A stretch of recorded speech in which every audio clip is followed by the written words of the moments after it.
Jai Hind friends, I'm Anuj. I hope you all are doing well. Today I'm going to discuss a most burning topic. आप देख पा रहे हैं कहीं ना कहीं जो डोनाल्ड ट्रंप है उन्होंने जो है चेतावनी दी है अब वेनेजुएला के बाद ग्रीनलैंड को, और कहा है कि हम विद इन 2 मंथ 2 महीने के अंदर में क्या करेंगे, डेनमार्क को अपना पार्ट बना लेंगे, या डेनमार्क को हम क्या कर लेंगे अपने आधिपत्य में कर लेंगे। ये बात उन्होंने जब से कही है तब से ये न्यूज में आ चुका है, और अब हमारा फर्ज बनता है क्योंकि हम लोग तैयारी कर रहे हैं, है ना, यूपीएससी की, तो हमें इसकी पूरी लोकेशंस को देख लेना होता है कि कहीं से क्वेश्चन अगर बनते हैं तो सराउंडिंग्स ग्रीनलैंड के आसपास की सारी टेरिटरीज को हम लोग ऑब्जर्व करेंगे।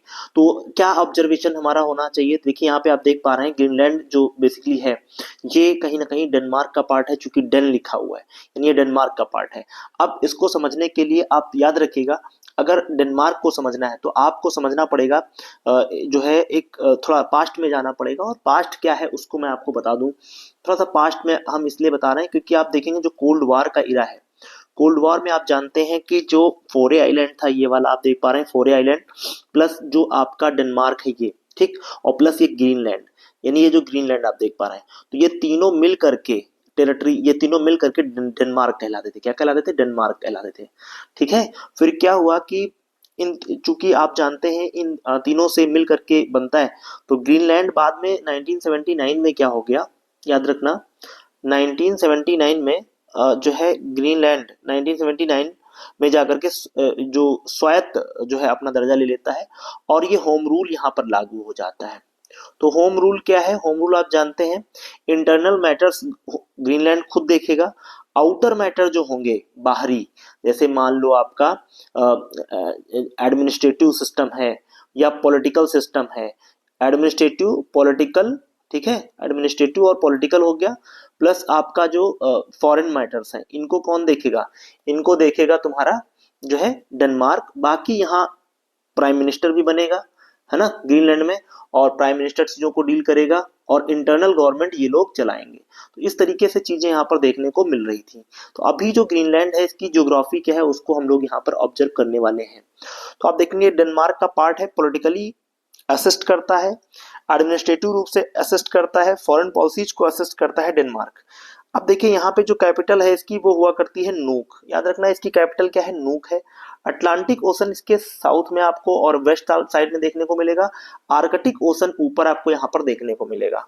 और आप देख पा रहे हैं यहाँ पर लगभग 80% जो एरिया है, 80% जो एरिया है वो क्या है आपका, स्नो कवर्ड है, स्नो से क्या है, घिरा हुआ है, स्नो कवर्ड है। ठीक, ये बात आपको याद होनी चाहिए। अब बात आती है यहाँ पर बहुत ही स्पार्स जो है पॉपुलेशन रहती है, बहुत मतलब विरल जनसंख्या है। लगभग आप देखेंगे तो यहाँ पर जो जनसंख्या है उसका अगर हम देखें तो आप इसको समझिए इस तरीके से कि जो जनसंख्या है वो मात्र 57,000 लोग रहते हैं। अब इन 57,000 के पीछे डोनाल्ड ट्रंप क्यों पागल हुए हैं, इसके पीछे भी बहुत सारे कॉज हैं, वो मैं बताऊंगा आपको। तो 57,000 की पॉपुलेशन है यहाँ पर, आप देखेंगे मात्र 57,000 लोग यहाँ पे रहते हैं। कहते हैं कि दुनिया का सबसे विरल जनसंख्या यहाँ पर देखने को मिलेगी। और आप जानते हैं ग्रीनलैंड जो है वो कहीं ना कहीं आपका दुनिया का सबसे बड़ा आइसलैंड है। दुनिया के टॉप 5 अगर आइसलैंड देखें तो टॉप 5 जो आइसलैंड हैं उनमें सबसे टॉप पर कौन आता है? आपका आता है ये जिसको हम लोग ग्रीनलैंड कह रहे हैं। और अन्य अगर आइसलैंड की बात करें जो टॉप में आते हैं वो आप यहाँ पर देख पा रहे होंगे, यहाँ पर आप देख लीजिएगा। देखिए ग्रीनलैंड के बाद कौन सा आता है आइसलैंड, ये भी देख लीजिएगा। तो ग्रीनलैंड के बाद आप देख पा रहे हैं, ग्रीनलैंड के बाद न्यू गिनिया आ रहा है, ठीक है। तो यहाँ पर आप देखें, ऑब्जर्व करें चीजों को, ठीक है, थोड़ा सा चीजों को ऑब्जर्व करें। देखिए यहाँ पे ग्रीनलैंड के बाद न्यू गिनिया है, सॉरी, फिर न्यू गिनिया के बाद बोर्नियो है, बोर्नियो के बाद मेडागास्कर है, मेडागास्कर के बाद बेफिन आइलैंड है, फिर सुमात्रा, होन्सू, और फिर विक्टोरिया आइलैंड, फिर गेट है ब्रिटेन। तो इस तरीके से आपके आइलैंड है दुनिया के जो एरिया के हिसाब से है। तो सबसे ज्यादा एरिया कौन रहता है? ग्रीनलैंड रखता है। अब बात आती है यहाँ की इकोनॉमी कैसे डील होती है, कैसे यहाँ की इकोनॉमी चलती है। तो इकोनॉमी के लिए अगर हम बात करें तो यहाँ की जो इकोनॉमी है वो डील होती है बेसिकली, आप देखेंगे यहाँ का जो यहाँ पर लोग टूरिस्ट के रूप में जाते हैं, टूरिस्ट डेस्टिनेशन प्लेस है, टूरिस्ट जाते हैं यहाँ पे। प्लस यहाँ का जो इकोनॉमी है वो है फिशिंग, यानी यहाँ पे फिशिंग बहुत होती है, मछलियों को पकड़ करके बेचना, यही इनका मेन वर्क होता है। आप देखेंगे जब स्नो कवर्ड है तो यहाँ पर फ्रेश वाटर का बहुत बड़ा एक पार्ट है, और यूएसए बहुत दूर से चल रहा है। यूएसए कह रहा है कि हमारे पास भैया क्रिटिकल मिनरल्स भी हैं, हमारे पास अर्थ मेटल्स भी हैं, हमें जरूरत नहीं है, लेकिन ये हम सुरक्षा की दृष्टि से देख रहे हैं, क्योंकि बहुत सारे जहाज हमने यहाँ पे देखे हैं जो चाइना वगैरह के हैं और रसिया वगैरह के हैं, तो हम नहीं चाहते हमारी सुरक्षा में कोई सेंध लगे, इसलिए हम इसको कैप्चराइज कर रहे हैं। ये उनकी कहानी है, और एक चली एक आप देखेंगे एक एक कह सकते हैं कि ये एक प्रकार की चाल है ना, क्योंकि इसके पीछे मेन जो कॉज है वो ये है कि अभी देखिएगा जब दुनिया वर्ल्ड अगला वर्ल्ड वॉर आप जानते हैं किसके लिए होना है, वाटर के लिए। ग्लोबल वार्मिंग बढ़ रहा है, और सबसे ज्यादा आप देख रहे हैं कि यूटिलाइजेशन कोयले का हो रहा है, और कोयले के यूटिलाइजेशन से क्या हो रहा है, मेल्टिंग ऑफ आइसबर्ग हो रहे हैं। तो आइसबर्ग यहाँ के जब आपके क्या होंगे, जब पिघलेंगे तो इनसे फ्रेश वाटर निकलेगा, और फ्रेश वाटर जो है सर, याद रखिएगा, फ्रेश वाटर को कंजर्व करना चाहता है कौन, यूएसए। तो यूएसए की बड़ी एक बहुत जो आप कह सकते हैं समझी बूझी एक चाल है जो वो यहाँ पर चल रहा है ना। लेकिन ग्रीनलैंड ने क्या कहा है, ग्रीनलैंड ने कहा है यूएस कंसीडर मिलिट्री ऑप्शन समझता है, और स्ट्रेटेजिक जो है आपका ये पावर्स, और यहाँ पर हम ग्रीनलैंड नॉट फॉर सेल, उसने कहा है कि हम ग्रीनलैंड को बेचेंगे नहीं। लेकिन अब बात आती है क्या ये मैटर बस इतना ही है, नहीं, मैटर बहुत बड़ा है। इसको आप समझने के लिए थोड़ा सा आप चीजों को ऑब्जर्व करें, मैं आपको समझाने का प्रयास करता हूँ। आप देखिएगा यहाँ पे सबसे बड़ा जो पॉइंट निकल करके आता है वो आप समझिए यहाँ पे। तो एक पॉइंट यहाँ पर आप ये समझिएगा कि जैसे ये ग्रीनलैंड है मान लो, ठीक है, तो ग्रीनलैंड में मात्र 56,000 लोग रहते हैं, आपको पता है। क्रिटिकली मिनरल्स यहाँ पर देखने को मिलते हैं, दुनिया का विरल जो है आपकी पॉपुलेशन यहाँ पर है, लेकिन यहाँ 5 ट्रिलियन का आप देखेंगे, 5 ट्रिलियन का, एक दो नहीं, 5 ट्रिलियन का क्या है यहाँ पे, आप देखेंगे 5 ट्रिलियन का यहाँ पर जो है हिडन भंडार है, हिडन है, जो अभी मतलब इनको एक्सकेवेट नहीं किया गया या फिर उनको खोजा नहीं गया, ऐसे यहाँ पे भंडार है।